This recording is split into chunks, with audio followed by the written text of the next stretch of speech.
நம்முடைய கர்த்தராகிய இயேசு கிறிஸ்துவின் பரிசுத்த நாமத்துக்கு கோடி கோடி கோடி கோடி சூத்திரம் உண்டாவதாக. ஆமென். நீங்க எல்லாரும் சந்தோஷமா இருக்கீங்களா? கர்த்தருக்குள் சந்தோஷமா இருக்கீங்களா? நம்ம எப்பவும் கர்த்தருக்குள் சந்தோஷமா இருக்கணும். அதுதான் நம்முடைய பலனா இருக்கிறது. ஆமென். ஆமா, நம்ம இன்னைக்கு நேரா வேத தியானத்துக்குள்ளாக போக போறோம். வேதத்தை வாசிக்கிறோம், ஆனா யாரும் அதை தியானம் பண்றது இல்லை. தியானம் அப்படின்னா என்ன அப்படின்னா, ஒவ்வொரு அதிகாரத்திலும் கர்த்தர் நமக்கு என்ன சொல்லி தராங்க, என்ன கத்து கொடுக்கறாங்க அப்படின்னு நம்ம அதை கவனிக்கணும். ஒரு டைம் பேசுவாங்க, ஒரு டைம் நம்முடைய குறைகளை குற்றங்களை வெளிப்படுத்துவாங்க. இதை மாதிரி கர்த்தர் நம்மளுக்கான வேதத்தின் மூலியமா பேசுவாங்க. அல்லேலூயா, ஆமென். நம்முடைய வேதம் நம் கண்ணுக்கு தீபம், நம்ம பாதைக்கு வெளிச்சம் மட்டும் இல்லை, நம்ம இருதயத்துக்கு அதுதான் சமாதானம், நம்ம உடம்புக்கு அதுதான் ஆரோக்கியம், நம்ம முகத்துக்கு அதுதான் பிரகாசம். பரலோக பூலோக மொத்த ஆசீர்வாதமும் கர்த்தர் எங்க வச்சிருக்காங்க? நம்முடைய பரிசுத்த வேதத்துல ஆவியானவர் கொடுத்து வச்சிருக்காங்க. அல்லேலூயா. அது கொடுத்த ஆவியானவருக்கு நம்ம எல்லாரும் சேர்ந்து கோடி கோடியான சோத்திரங்களையும் துதிகளையும் கன மகிமைகளையும் ஏறெடுக்கலாம். அல்லேலூயா, ஆமென்.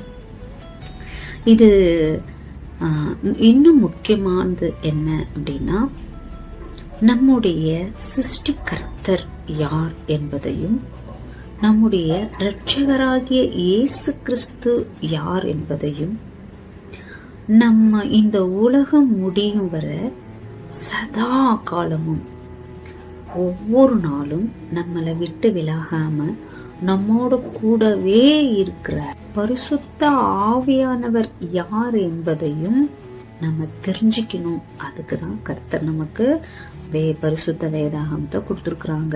அல்லேலூயா, ஆமென்.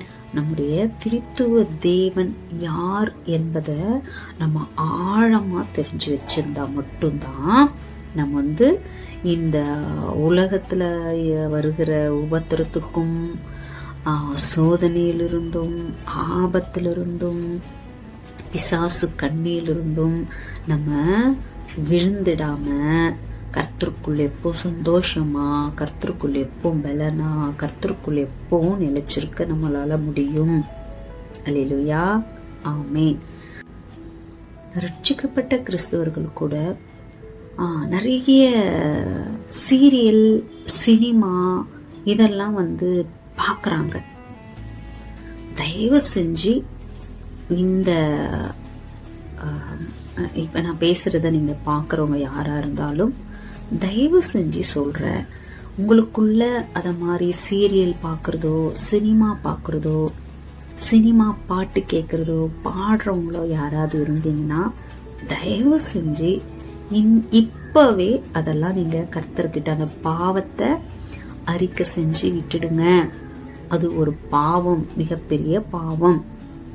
வேதத்தின்படி நமக்கு நீங்க தீமைத்தேயுல போய் பார்த்தீங்கன்னா 2 தீமைத்தேயு 4:4 நீங்க பார்த்தீங்கன்னா, சத்தியத்துக்கு செவியை விலக்கி கட்டுக்கதைகளுக்கு சாய்ந்து போகும் காலம் வரும்.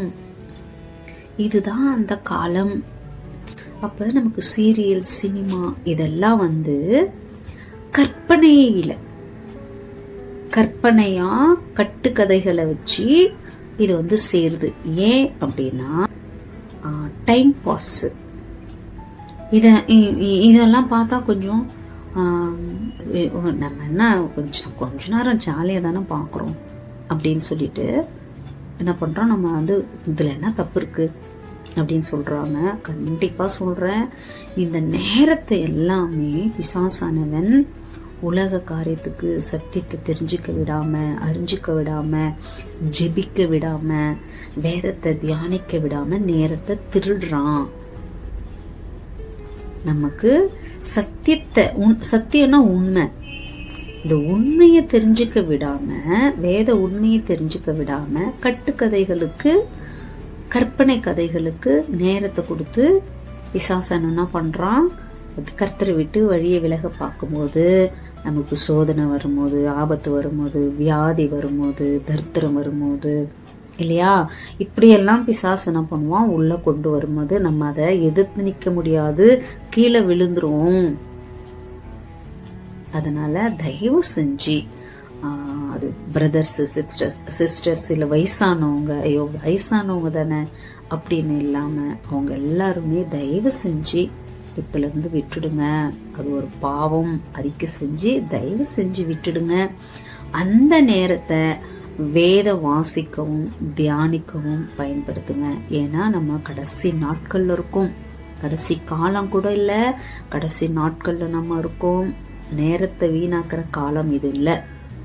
அதனால கர்த்தர் எனக்கு இதை சொன்னாங்க, வேத தியானத்தை நீ கர்த்தர் எனக்கு என்ன சொல்லித்தராங்களோ அதை எதையும் மறைக்காம தெய்வ பிள்ளைகள் சத்திய ஆழத்துக்குள்ள அடிப்படையா சத்தியமாவது நமக்கு தெரிஞ்சா மட்டும்தான் நம்ம ரகசிய வருகையில போக முடியும், உபத்திரத்துல நிலைச்சிருக்க முடியும். வருகிற கொள்ளை நோய்கள், யுத்தங்கள், பஞ்சங்கள், சண்டை, விரோதம், பகைமை, இல்லையா, இதெல்லாம் நம்ம தப்பிக்கணும் அப்படின்னா வேத ஆதாரம், அடிப்படை சத்தியம் நம்ம கர்த்தர் யாரு அப்படின்றத நம்ம தெரிஞ்சு வச்சுக்கணும். அல்லேலூயா, ஆமென். பரிசுத்த ஆவியானவர் துணையோட வேதத்தினுடைய தியானத்தை நம்ம பார்க்கலாம். நான் முன்னமே நம்ம 1 வீக் 2 வீக் முன்னாடி நம்ம கொஞ்சம் பார்த்துருக்கோம் இல்லையா. வேதத்தில் துவக்கத்திலே ஆவியானவர் தான் வேதம் நமக்கு அறிமுகப்படுத்துது இல்லைங்களா. அப்போ நம்ம பார்த்தோம், ஆவியானவர் எங்கே இருக்காங்களோ அங்கே இருள் இருந்தால் இருள் விலகி அங்கே வெளிச்சத்தை கொடுக்குறாங்க கர்த்தர் இல்லையா. அப்புறம் ஒழுங்கின்மை, ஒழுங்கு இல்லாததை ஒழுங்கு பண்ணுறவர் நம்ம ஆவியானவர். அப்புறம் வெறுமையாக இருக்கிறத சம்பூர்ணமான ஆசீர்வாதமாய் மாற்றுகிறவர் நம்முடைய கர்த்தர். அல்லேலூயா. எங்க விடுதலை இல்லாம இருக்கோ அந்த இடத்துல கர்த்தர் என்ன பண்றாங்க, கட்டுகளை உடைத்து கர்த்தர் என்ன பண்றாங்க, பூர்ண விடுதலையை கொடுக்குறாங்க. இதெல்லாம் ஆவியானவர் எங்க இருக்காங்களோ அங்க நமக்கு கர்த்தர் இந்த அற்புதங்களை அதிசயங்களை சம்பூர்ணமா செய்கிறவர் அப்படின்னு நம்ம பார்த்தோம் இல்லைங்களா. அவர் சத்தியத்தை அறிவீர்கள், சத்தியம் உங்களை விடுதலை ஆக்கும், குமாரனை விடுதலை ஆக்கினால் மெய்யாக விடுதலை ஆவீர்கள். இதை நம்ம பார்த்தோம். அப்ப சத்தியமாகவும் இருந்து, குமாரனாகவும் இருந்து, ஆவியானவராகவும் இருந்து தேவன் நம்மளுக்கு மகிமையா நன்மையான காரியத்தை, சமாதானத்தின் காரியத்தை நமக்கு செய்யறாங்க அப்படின்றத நம்ம பார்த்தோம் இல்லைங்களா. ஆமென். அடுத்து என்ன பார்த்தோம் அப்படின்னா, இதை நான் சொல்லிட்டு நம்ம வேத தியானத்துக்கு போகலாம். அதாவது தப்பு செய்யறவங்கள கூட கர்த்தர் என்ன பண்றாங்க, அதுல இருந்து வெளியே வர செய்யறாங்களே தவிர, அதுல இருந்து விடுதலை கொடுக்குறாங்களே தவிர, அவங்க பேரையே எல்லாம் என்ன பண்றாங்க கர்த்தர் சொல்றது இல்லை. நம்ம தேவன் எவ்வளோ ஜென்டில்மேன், எவ்வளோ ஒரு நல்ல தகப்பன் அப்படின்னு நான் அந்த வேதத்தை வாசிக்கும் போது அந்த தியானம் செய்யறத உங்களுக்கு நான் ஷேர் பண்ணேன் இல்லைங்களா. தப்பானவங்க பேரை சொல்லாம விடுதலை செய்யறதும் நமக்காக, ஏன்னா நம்மளும் மற்றவங்க அதை மாதிரி தவற பேசக்கூடாது அப்படின்றதுக்காக கர்த்தர் எழுதியிருக்காங்க. அதே மாதிரி பரிசுத்தவான்கள் தப்பு செய்ததையும் மறைக்காம எழுதியிருக்காங்க. அப்படின்னா நம்மளும் அந்த பரிசுத்தவான்கள் செஞ்ச தவிர சுத்தவான்கள் ஆகிய நம்மளும் அந்த தப்பு செய்யக்கூடாது அப்படின்றதுக்காக தான் அங்கே எழுதி வச்சிருக்காங்கன்றது நமக்கு அழகா தெரியுது இல்லையா. அந்த ஏசப்போட அந்த அளவில்லாத அன்புக்காக எப்போ நம்ம நன்றி உள்ளவர்களா இருக்கணும். அல்லேலூயா, ஆமென். இப்போ நம்ம வேத தியானத்துக்கு நம்ம போகலாம். நான் ஆழமா போகல, ஆழமா போகணும்னா ஒரு வசனமும் 1 hour 2 hour ஆகும் தியானிக்க. அவ்வளோ புதையல் பொக்கிஷங்கள் வேதத்தில் இருக்கு. நீங்க சொன்னா நம்ப மாட்டீங்க, நான் ஒரு வசனத்தை 1 வாரம் கூட தியானிச்சிருக்கேன். அத வேற வேற விதத்துல கர்த்தர் மகிமையா வெளிப்படுத்தியிருக்காங்க. நான் வாய் விட்டு அழுதெல்லாம் இருக்கேன். அவருடைய அன்பு, மனதுருக்கம், நேசம் எல்லாம் பார்த்து அதனால நம்ம அவ்வளோ ஆழமாக போக நமக்கு நேரம் இல்லாததுனால நம்ம வந்து அடிப்படையாவது நம்ம வேதத்தில் தெரிஞ்சுக்கணும். அல்லேலூயா, ஆமேன். முதல் அதிகாரத்தில் மகிமையான சிருஷ்டிப்பை நம்ம பார்த்துட்டோம். அதே 2ஆம் அதிகாரத்தில் எல்லாவற்றையும் முடித்து 7ஆம் நாளில் என்ன பண்ணுறாங்க, ஃப்ரீயாக ஆகுறாங்க. ஃப்ரீயாக அது ஓய்ந்திருந்தாருன்னா ஃப்ரீயாக ஆகுறாங்க. அப்போ அந்த நாளை ஆசீர்வதித்து பரிசுத்தப்படுத்துகிறாரு. 7ஆம் நாளில் ஆசீர்வதித்து பரிசுத்தமாக்குன நாளில் தான் மனிதனை கர்த்தர் உருவாக்குறாரு. அல்லேலூயா, ஆமேன். அப்போ நம்ம எவ்வளோ ஆசீர்வதிக்கப்பட்ட பரிசுத்தமானவங்கன்னு பாருங்க. அல்லேலூயா. அது ஆதியிலிருந்தே கர்த்தருக்கு அந்த தீர்மானம் தான், பரிசுத்தமான ஒரு சன்னதியை உண்டாக்கணும் நம்ம மூலியமா. அதுதான் கர்த்தருடைய பிரதான நோக்கமா இந்த பூமியை உண்டாக்குறதுக்கு இருந்திருக்கு. அல்லேலூயா, ஆமேன். மனிதராகிய நமக்கு மட்டும்தான் கர்த்தர் அவரை மாதிரி அவர் சாயல்ல என்ன பண்றாங்க, ஆவி ஆத்துமா சரீரத்தை கர்த்தர் என்ன பண்றாங்க, உருவாக்குறாங்க. அதனாலதான் நாம அவருடைய பிள்ளைகள், மனவாட்டிகள் என்ற அந்தஸ்தை, யாருக்கும் கொடுக்காத அந்தஸ்தை கர்த்தர் நமக்கு கொடுத்துருக்குறாங்க. அல்லேலூயா, ஆமேன். ஆமா, இந்த மகிமையெல்லாம் நம்ம என்ன பண்ணணும், தியானிக்கணும். இவ்வளோ விசேஷமானவங்க அப்படின்னு தெரியுதுங்களா? ஆமேன். நம்ம 3ஆம் அதிகாரத்தில் வந்தாக்கா அது நம்மளுக்கு எல்லாருக்கும் நல்லா தெரியும். அங்கே பிசாசானவனால என்ன பண்ணுறாங்க, ஆதாமியாவால் வஞ்சிக்கப்படுறாங்க.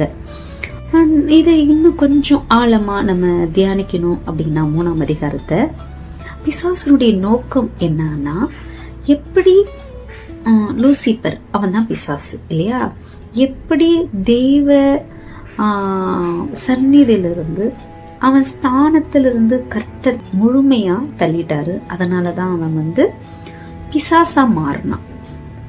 இந்த சாத்தான் என்றும் பிசாஸ் என்றும் வலுசர்பம் என்றும் ஏன் அவனுக்கு பேர் வந்துச்சு அப்படின்னா, ஏன்னா அவன் அந்த சர்ப்பத்தினுடைய சரீரத்துக்கு அந்த சர்ப்பம் விட்டு கொடுத்துச்சு.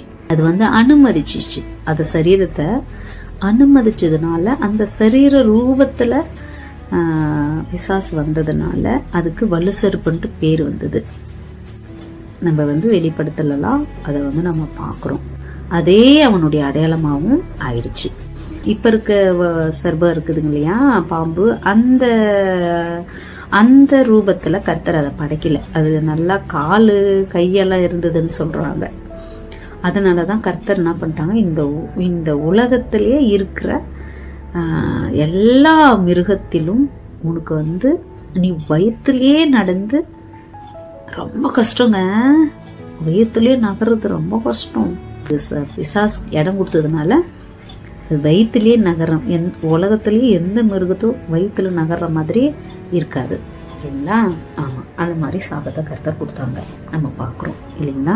அது மட்டும் இல்ல, என்ன சொல்லட்டுமா, லூசிபர் பரலோகத்துல தேவனை ஆராதிக்கிறதுக்கு மட்டும் படைக்கப்படல, பூமியில் உள்ள மனிதர்களை காப்பாற்ற படைக்கப்பட்டிருக்கான்.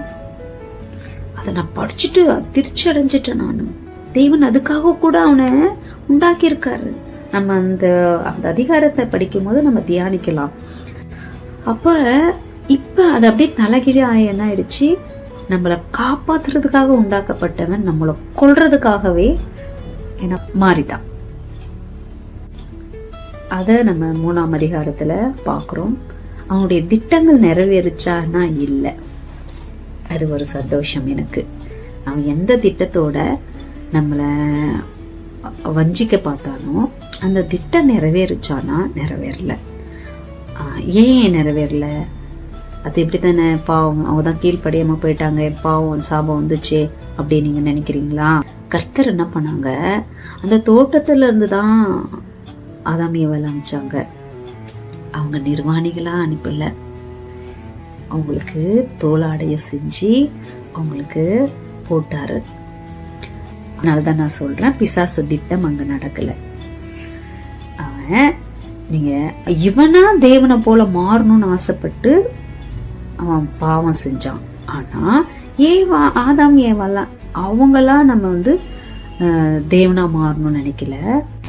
அவங்க வஞ்சிக்கப்பட்டதுனால கர்த்தர் என்ன பண்ணாங்க, அவங்க நன்மைக்காக அந்த தோட்டத்தை விட்டு அனுப்பினார். ஏன்னா அங்க நன்மை தீமைய அறிகிற கனி மட்டும் இல்லை, அங்க ஜீவ விருட்சத்தினுடைய மரமும் இருந்தது. அதை அவங்க சாப்பிட்டு இருந்தாங்கன்னாக்கா அவங்களுக்கு மரணம் இல்லாம அவங்க வாழ்நாளெல்லாம் துக்கப்பட்டிருப்பாங்க, துயரப்பட்டிருப்பாங்க, கஷ்டப்பட்டிருப்பாங்க. கர்த்தர் அதை விரும்பல. ரட்சிக்கப்பட்ட நமக்கு கர்த்தர் தான் அதிபதி, ரட்சிக்கப்படாதவங்களுக்கு தான் பிசாசு அதிபதி, நமக்கு இல்லை. அல்லேலூயா. நம்ம கர்த்தருக்கு கீழ்ப்படிந்து பிசாசை எதிர்த்து நின்னா அவன் நம்மளை விட்டு ஓடி போயிடுவான். அவ்வளவுதான் அவனுடைய பவர். அதுக்கு நம்ம கர்த்தருக்கு கீழ்ப்படியணும். கர்த்தருக்கு கீழ்ப்படியாம அவனை எதிர்த்து நிற்க முடியாது. அல்லேலூயா. ஆமா, அதையும் நம்ம தெரிஞ்சுக்கணும். 4ஆம் அதிகாரம். நீங்க காயின் முத பிறக்கும் போது கர்த்தருக்கு அத முதல் பேர புள்ள யாருக்கு? கர்த்தருக்கு. காயின் யாரு அவருக்கு பிரசவம் பார்த்திருப்பாங்க? கர்த்தர் தான் பார்த்திருப்பாரு. யாரு அவங்களுக்கு தொப்புள் கொடி கட் பண்ணியிருப்பாரு? தாயோட தொப்புள் கொடியும் குழந்தையோட தொப்புள் கொடியும் ஒன்னா இருக்குல்ல, அது கட் பண்ணாதான் தாயும் குழந்தையும் தனித்தனியா செய்ய முடியும். அப்ப அந்த காரியத்தை யாரு செஞ்சிருப்பாங்க? அது எப்படி தெரிஞ்சிருக்கும்? கர்த்தர் தான் அதை செஞ்சிருப்பாங்க. முத காயினை ஒரு தூக்கி பார்க்கும் போது எப்படி இருந்திருக்கும் அவருக்கு? ஏன்னா ஆதாம் ஏவலையும் அவங்க வாலிப வயசுல தான் கர்த்தர் அவங்கள படைக்கிறாரு, உண்டாக்குறாரு. ஆனா காயின் குழந்தையா பாக்குறாரு கர்த்தர். அப்ப அது என்ன பண்ணிருப்பாங்க, ரொம்ப சந்தோஷப்பட்டிருப்பாங்க. முத ஒரு குட்டி குழந்தைய காயினை அவர் தூக்கி இருக்கும் போது முதல் தலை பேர புள்ள அப்படி சொல்லுவாங்கல்ல, அத மாதிரி கர்த்தர் பார்த்திருப்பாங்க. கர்த்தர் அவங்க கீழ்ப்படியாம தோட்டத்தை விட்டு வெளியே வந்திருந்தாலும் கர்த்தர் அவங்கள விடாம அவங்கள அவங்களோட உறவுல இருந்திருக்காங்க அப்படின்றது நமக்கு நல்லா தெரியுது. பரலோக பாதை என் இயேசு, பரலோக பாதை என் இயேசு, பரலோக பாதை என் இயேசு, பரலோக பாதை என் இயேசு.